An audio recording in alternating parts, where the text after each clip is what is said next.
Hello,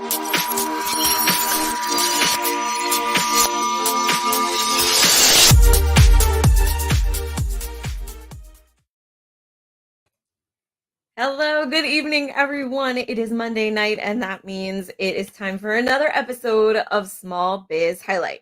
You don't know who I am. Where have you been? I'm just kidding. My name is Tiffany Roman. I am the host, and I am so happy to have you all here to join us, whether you're watching us live or listening in on the podcast episode. Just happy to have you join the Small Biz Highlight family. I would like to start out with a few tidbits, admin tidbits, if you will. We are live with StreamYard at this very moment. If you have a question, a comment you'd like to leave, we welcome them 100%. If you are joining us on Facebook, however, you kind of got to give StreamYard and Facebook permission to speak to each other so that we could see your name and your profile picture. Because come on, I'd love to be able to see not just what you have to say, but who's saying it. Got to be able to address you appropriately. Come on now. All right, so hashtag 2020 you. This is the year for more self acceptance, more love, and faith in yourself. Okay, so I'm selfishly using all of you as my accountability partner in this as I take this year to go on this journey with myself.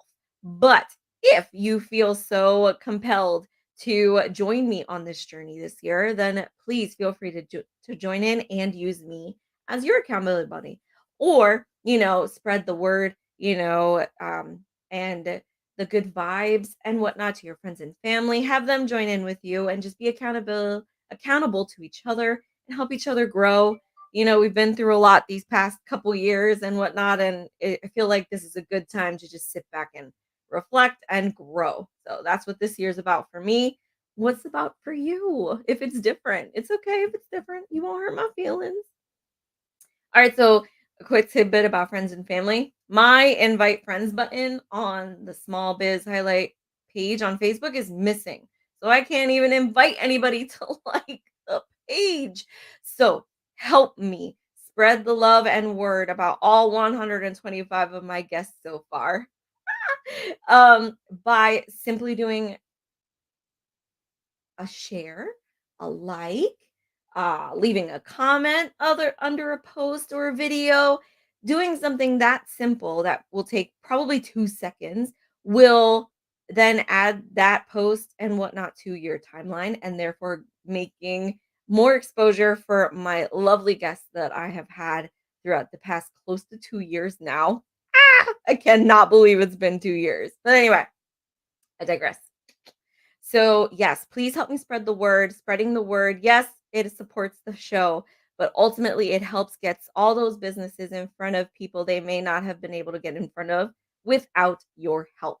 And you never know who on your timeline is looking for a specific product, service, or is just looking to research a topic that one of my guests could absolutely help them with. So spread the love, please. All right, so starting April 18th, 2 days before my anniversary, I will be hosting a live Q&A session, and I'm going to make it a monthly thing, guys. So I understand that I jumped into this whole thing wanting to help you get to know small businesses, but I totally forgot. Or maybe I did it on purpose. I'm not going to lie. But maybe I also forgot to make it a point to help you guys get to know me a little bit more. Why I'm doing this, who I am as a person, because, building that connection with all of you and me will also help, maybe pique your interest a little bit more to follow, support the show, and support the businesses. That's all it comes down to, supporting the businesses. You'll probably get tired of hearing that throughout the show.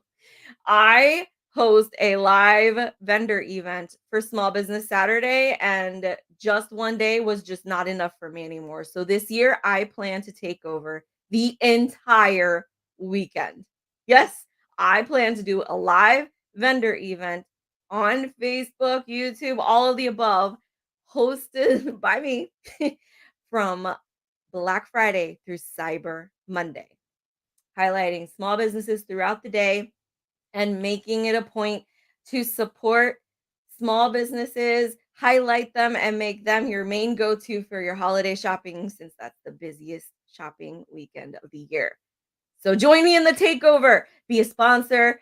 Let me know if you're interested in being on featured as a vendor. I've got tons of stuff going on with that. I'm telling you, it'll blow your mind. So stay tuned. More to come.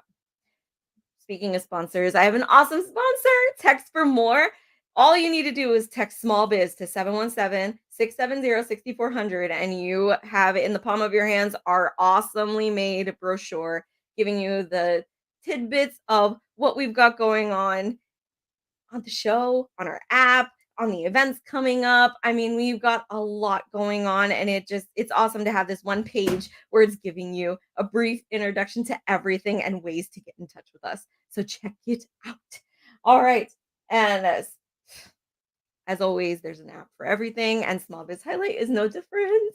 So Small Biz Highlights app is available on Google Play and Apple app stores for download for you to check out all of our bonus features, all of our episodes so far. I mean, everything. And there's a little surprise coming soon. Stay tuned. All right, so that's enough about me, the show, and all my stuff going on. I promise. I am here to introduce you to my friend Chris. I love this man. He's awesome. He's a great guy, super friendly, and just you can tell he loves what he does, and that is realty, but so much more than that. So hold on, time out. Let me make sure my computer is going to work for me while I bring him on here. So 1 second. Hello, Chris. Hey, thank you about all the nice lies you just said about me. The nice lies. I would never lie about you. I was tempted to bring up the picture of the Star Wars toy that you were on and have that be part of your intro, but I forgot to find it and got home late. So I'll have to post it later on my site so everybody can see it. I am the Star Wars kid. Oh, man. All right. So, Chris, thank you for being here. I know you're super busy. You got tons of stuff going on and whatnot. But, I am really excited to talk to you because there's some stuff about realty that I just don't understand. So I'm going to play dumb for everybody else too and just ask questions. But first, before we get into all of that, I need you to take just a few minutes to answer one important question. Who are you? I'm Batman. I'm sorry. I've been waiting my whole life to say that. I'm Chris Timmons. Thanks for having me on your show. This is exciting. I am a realtor. I've got my broker's license now. I run a small company in New Cumberland, central Pennsylvania, that helps people sell and buy real estate. We recently purchased the building here in November and have gone out on my own since November. Prior to that, I had a team, but we were working with another local boutique brokerage, and this pretty much we did as much as we could there. Loved them, but it was time to move on so I could better serve my clients and my agents. So it's all about growth. Wow. Well, congratulations. I know it's been a few months now. I've been watching you post pictures of settling in your big table you have for your meetings and stuff. That has to be so exciting. It is. We're still waiting for the building permit so that we can actually finish the place. So right now, we purchased a bar to have our office in. Yes. Yeah, which is really cool. And if people know me, they're like, "Oh my God, that's so fitting for you." And it's not because I like to drink all the time. I mean, an adult beverage is awesome, but it's because we like to be social and we like to have events for our clients, and a lot of forward-facing events. Because at Christmas we had pictures with Santa Claus. We have pictures with the Easter Bunny coming up on April 16th at 3:00. And, that type of stuff is free to anybody that wants to come and get their pictures. There will be a donation box. This charity is the bunny rescue, the bunny people. So we're trying to get money to help the bunny rescue, and there will be live bunnies here. So the bunny rescue is going to be here with live bunnies. You should That definitely is come so cool. bring your kids, and we'll get pictures with the Easter bunny. And then we do a couple other events throughout the year.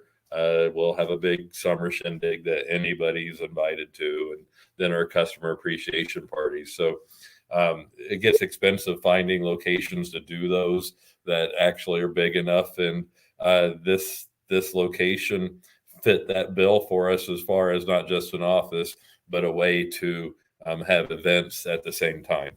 I Yeah. love how you're so about community, not just, opening up a business and providing a service, but you're all about building those connections with everybody in the community itself too. Yeah, as a realtor and a team leader and an owner of a real estate company now, I feel that's where not all, but most of the agents and brokerages are lacking, is that they don't give back and become a part of the community, which is unfortunate because we sell houses. We are part of the community and we are changing people's lives. It is one of the biggest decisions people will ever make, whether purchasing their house, selling their house, Yeah. or investing. It's a huge part of the life, and we want to be more than just transactional, right? So when you're a Exactly. client of ours, we say, hey, look, you are now part of the Team Timmons family, and just like being family, you're not going to be able to get rid of us. So we call you, invite you at anniversaries as a purchase,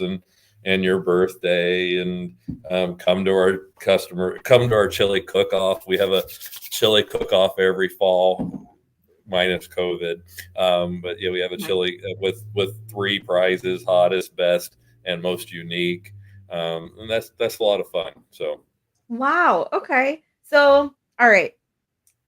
Realty took a really big hit during the shutdowns and even beyond that because it felt like it just took so much longer for you guys to be able to get back to work and whatnot. Do you feel like you're finally able to be on a normal setting with work now as far as realty goes? Well, so that's the thing. In real estate, there really isn't any normal. We work weird. Okay. Yeah, we work. See you, Donovan. We work at one of my agents. Just wait, say goodbye. We work weird hours because most people want to see houses in the evenings when they're off work or weekends. I will say probably one of the best things that came out of the pandemic, COVID. And we were shut down for like 3 months. We weren't allowed to meet with anybody, Mhm. and that was horrible.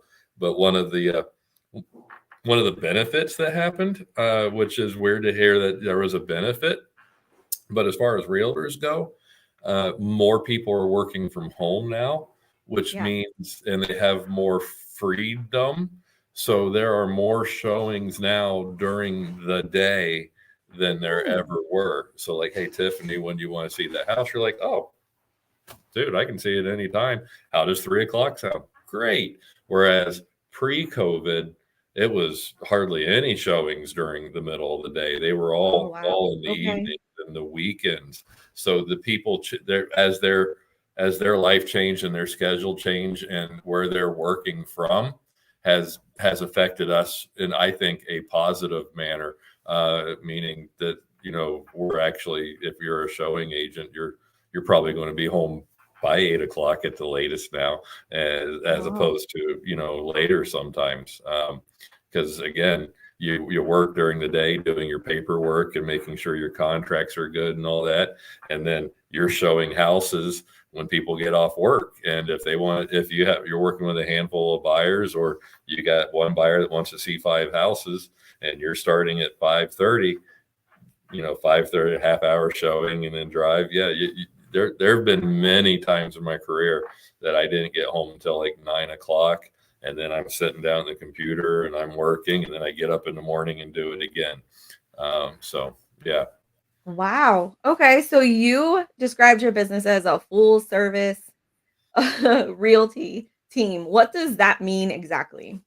Meaning we represent buyers, sellers, investors. If you need some help with a short sale, we can help you with that. If you want to work on getting a flip and doing that, we can do that. We have a list of vendors that are at our not beck and call, but are ready for us. We have a contractor that if we need to get you in and take care of, fix a few things, either to get the home ready for sale, or let's say there was a reply to inspections that something needs to get fixed, or the appraisal comes back and says, hey, look, you got to take care of these small things. We can 99% of the time handle that on our end, and without having Hmm. to really stress the clients out about having to find a contractor or having to do this. And that's what I mean by that.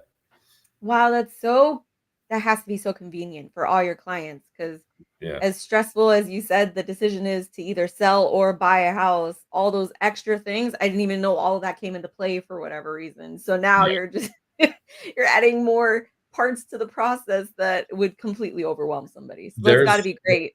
Yeah, there's a lot that goes into buying and selling that a lot of people really don't realize. Now, I totally get it with the way the market is. Sellers going, look, I'm going to do it my own, for sale by owner, or FISBO as they're referred to. I get that. Sure, you can probably get it sold, but can you keep everything legal, and can you get it to the closing table? That is Mm, two different things. It is not the same as buying a car where it's like, hey, I'll give you 3,000 for it. Okay, and then you go to the DMV and you sign a title and you're done.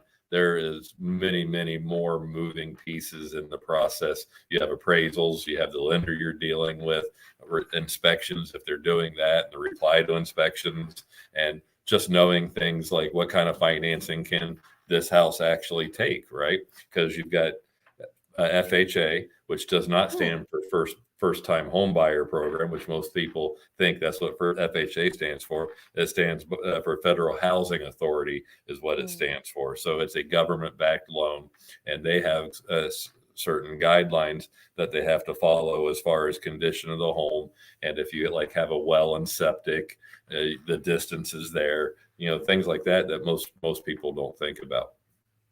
Yeah, I you just made it so much more complicated for me now. Oh, it's even better, right?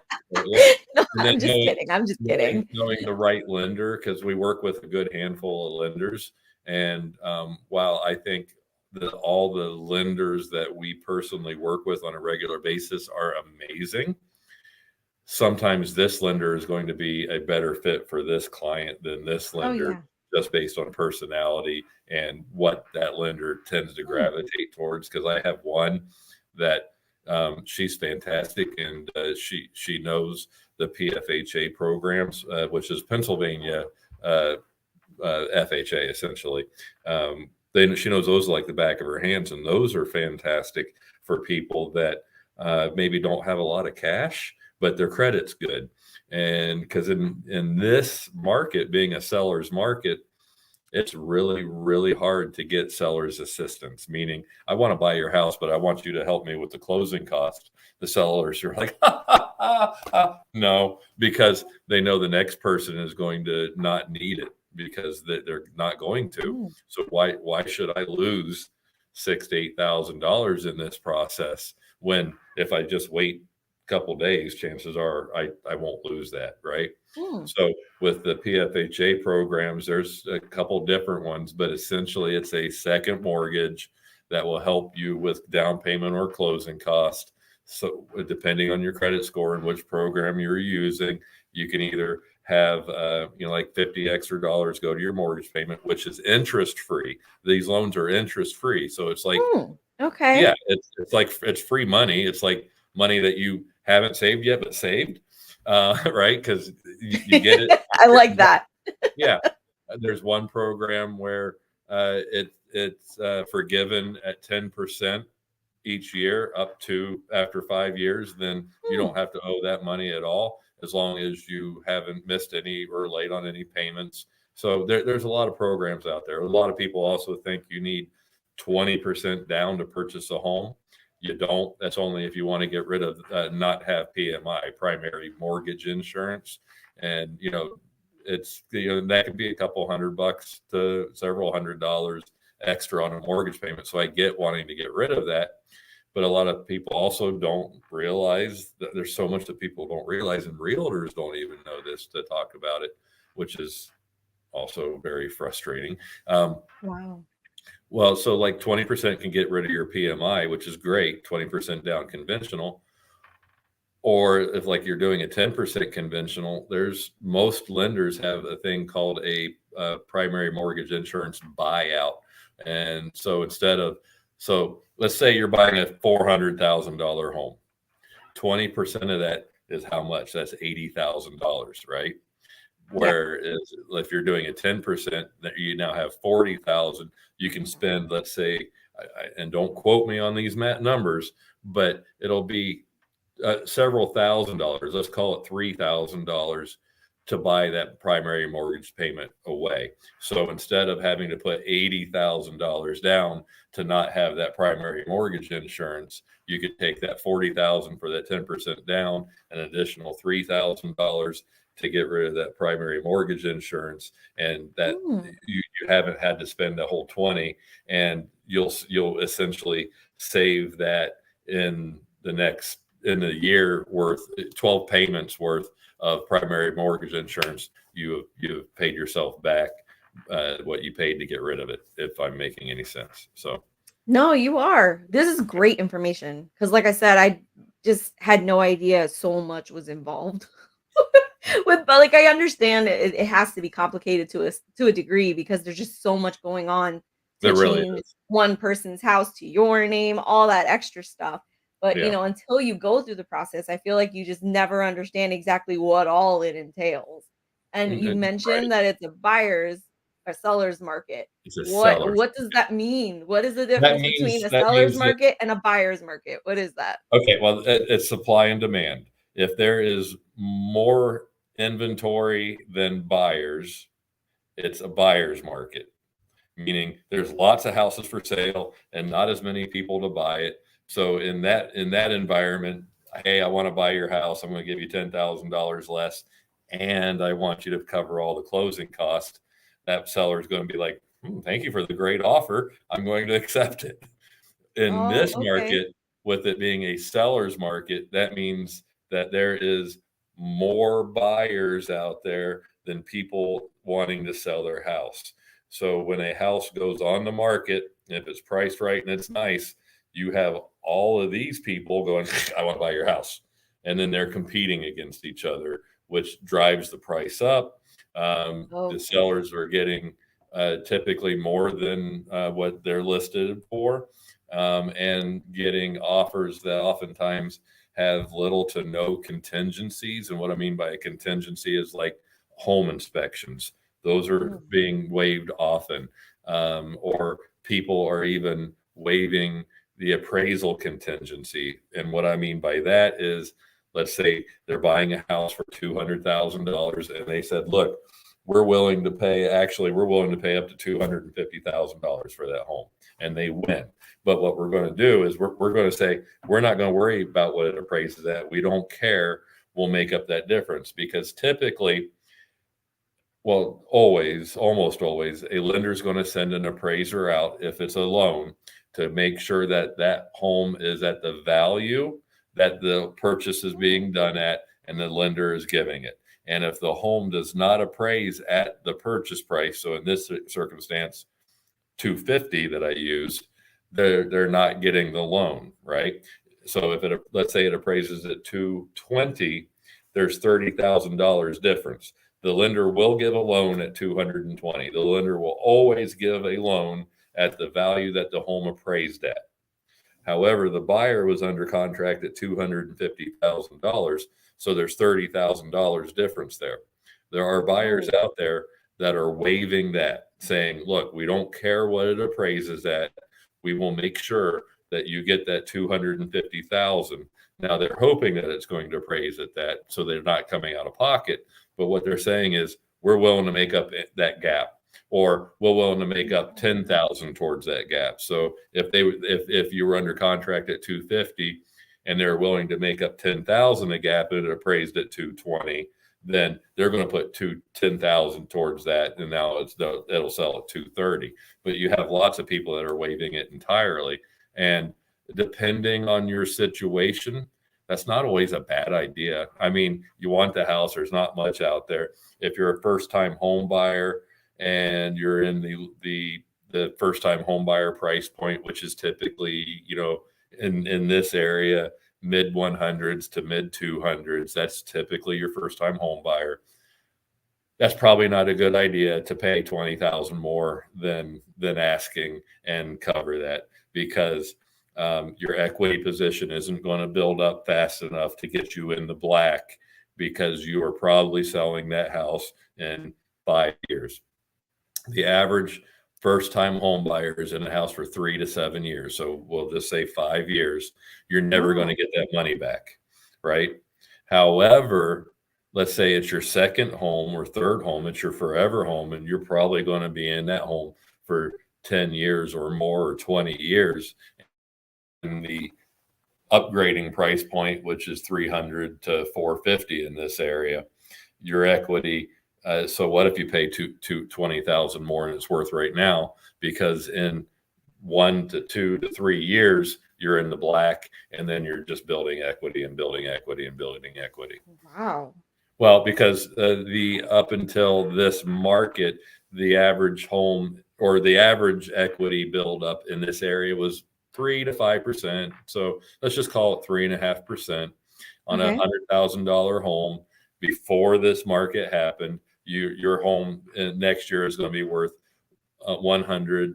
$103,500. The next year, it's going to be worth 3.5% more, 3.5% more, 3.5% more, compounding. On a $100,000 home, that's not a lot. On a $400,000 home, your home was worth $400,000 as you bought it. Next year, if the market stayed the same at 3.5%, it's worth $412,000, $13,000.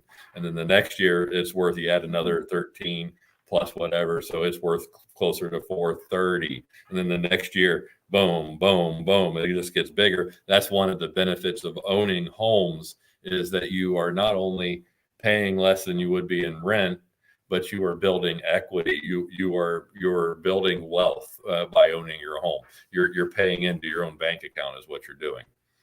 And then it's like building one of those like savings accounts that you don't really dip into in a way.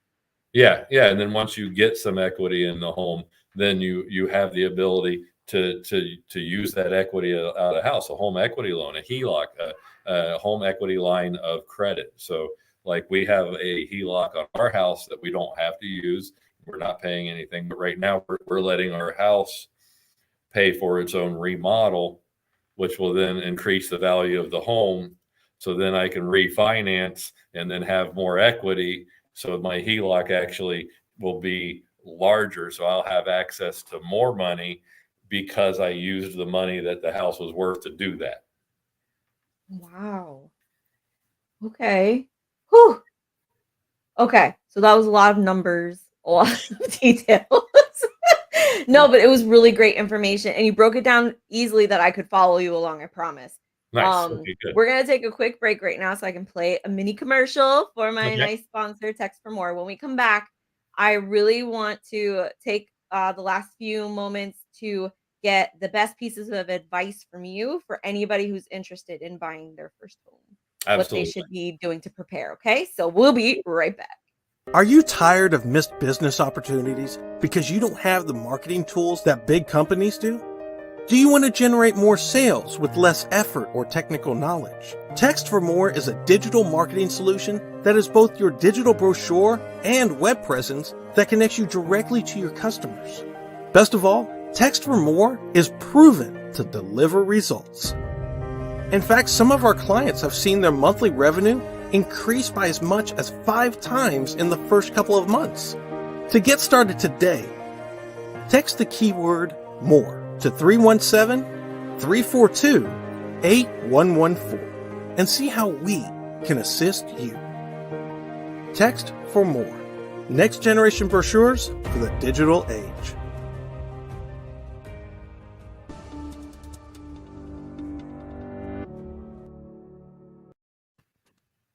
All right, and we're back.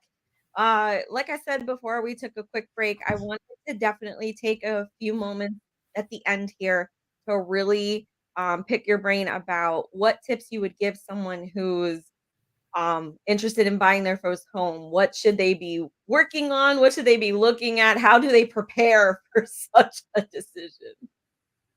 Um, well, the first thing they should be working on is credit score. Credit score is 100% the most important part about buying a house. It really is. Next is having as much money as you possibly can to go towards that. Now, as I mentioned, there are programs out there and different loan programs to help with that. So like VA loans are fantastic. So it's a 0% down. PMI is almost next to nothing or nothing. And if you're 100% disabled, there's no funding fee, which is amazing.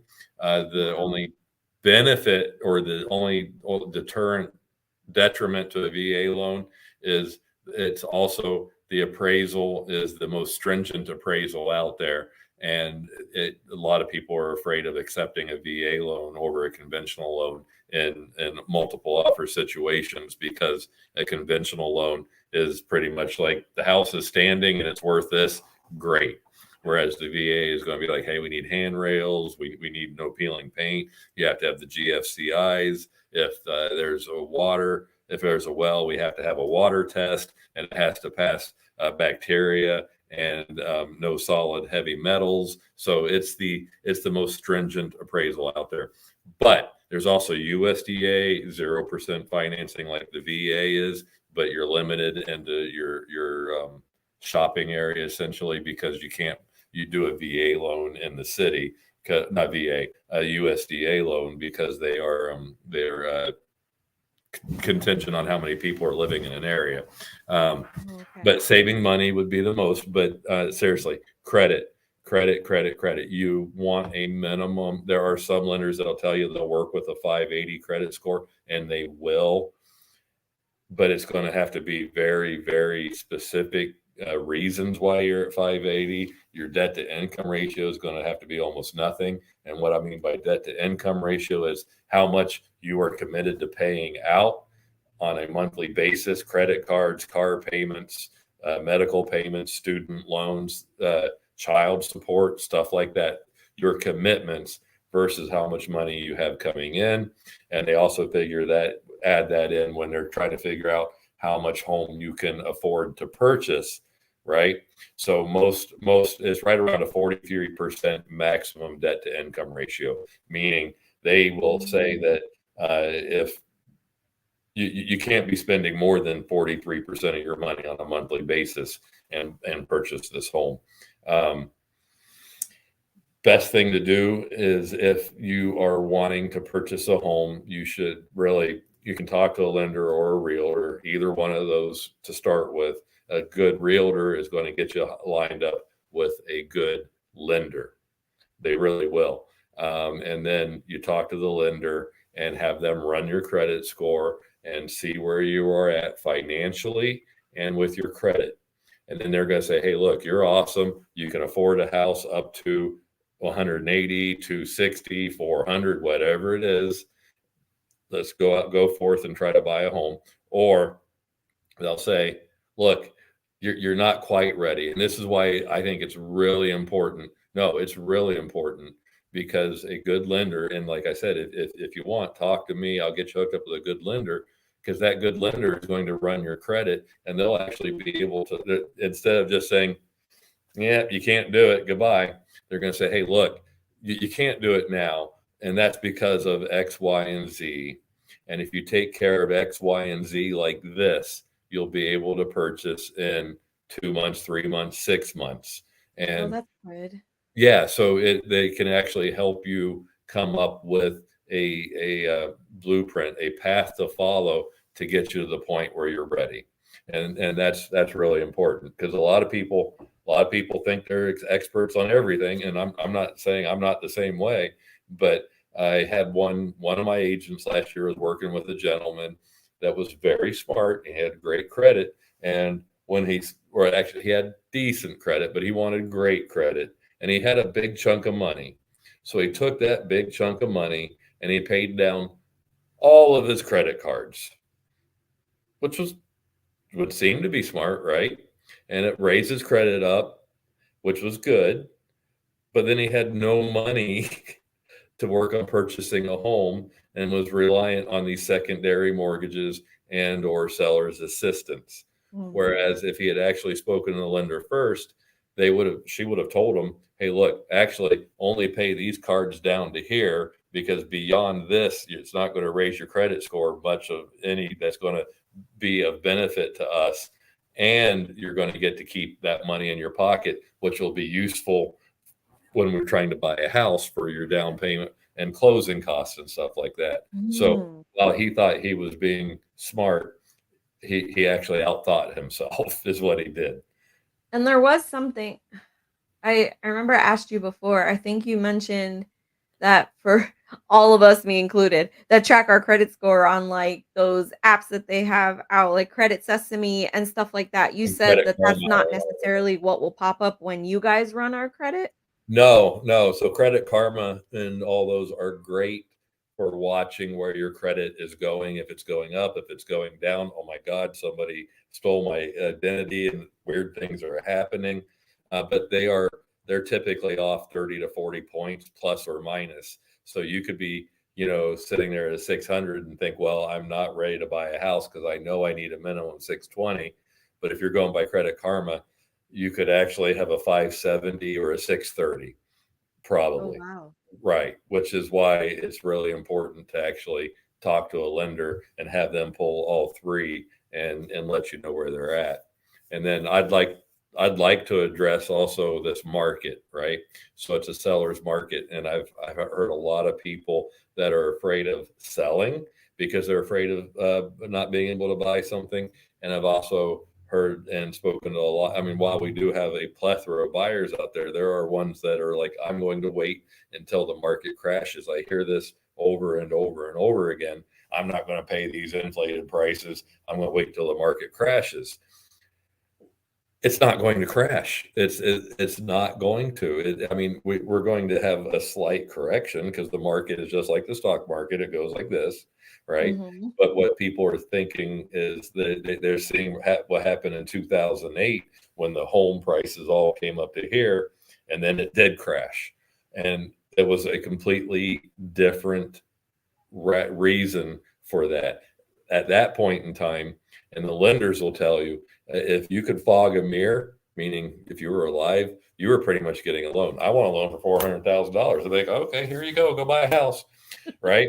And so people were buying homes that they couldn't afford, flat out from the very beginning. They could not afford it. That would be like a lender saying, Tiffany, go buy $1 million home. It's not going to happen. So people were moving into these houses and never making a single mortgage payment.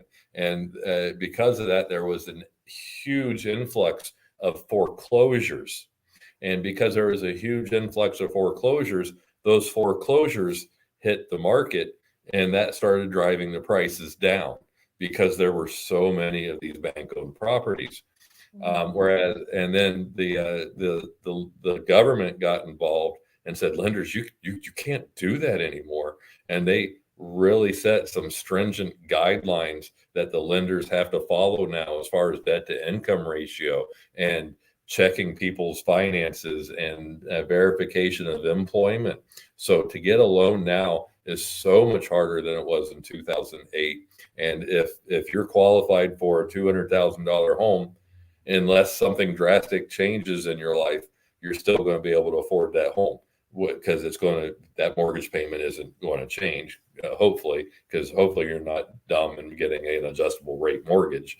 So that's not going to happen. And then if people understand the way appraisals work, so when a home sells, like I mentioned, when a home is under contract, the lender is sending an appraiser out to determine the value to make sure it's Yes. worth what you're paying for it, that the lender is giving that money out.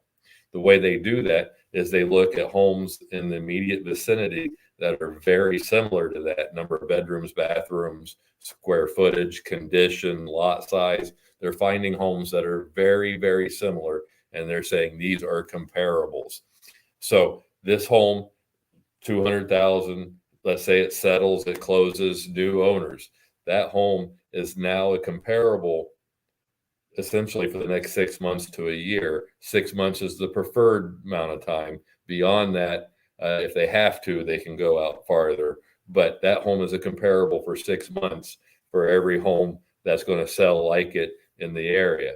So now this home here sells at that price point or a little bit higher. It's now a comparable for the next 6 months. It's a domino effect. So now this home is comparable for this home for the next 6 months, which is why we're not going to have a crash, because the comparables are out there, the sales are showing it and justifying it. And while COVID did affect some people, it did not affect as many people as people were thinking was going to happen.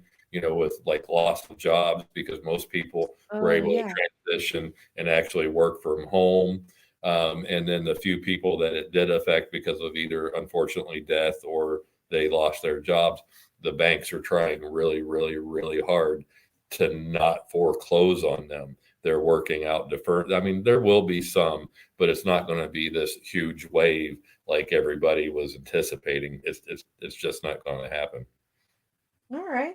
Well, I want to thank you for being here You're and joining Thanks for me having tonight for me. the episode. I had so much fun talking with you, but it was just so much amazing information. I mean, okay. And I just love how you break it down too to make it so easy to follow. My Appreciate brain thanks you for that on it. in advance. But thank you so much, Chris. I really did appreciate you being here tonight. You're very welcome, Tiffany. I appreciate you too. Thank you. Well, if you are just catching this episode, you missed a ton of amazing information, especially if you're someone who's interested in buying their first home or just a home in general, or maybe you're looking to sell. Regardless of what you're trying to do, Mr. Timmons here and his team is the team to go to, especially in the New Cumberland area and Central PA surrounding areas and whatnot. So if you have any questions, please don't hesitate to reach out. His contact information is included in the description of the video of the podcast episode, and it's been scrolling at the bottom the whole episode. So really just pause the video and take notes if that's the case. And, Either and way, he's easily approachable. Honestly, he will help you out and break it down with you just like he did this episode. You will not regret it, believe me. But with that, I will leave you all for the evening with your friendly reminder to put your community first by shopping small and supporting local. Have a good night, everyone.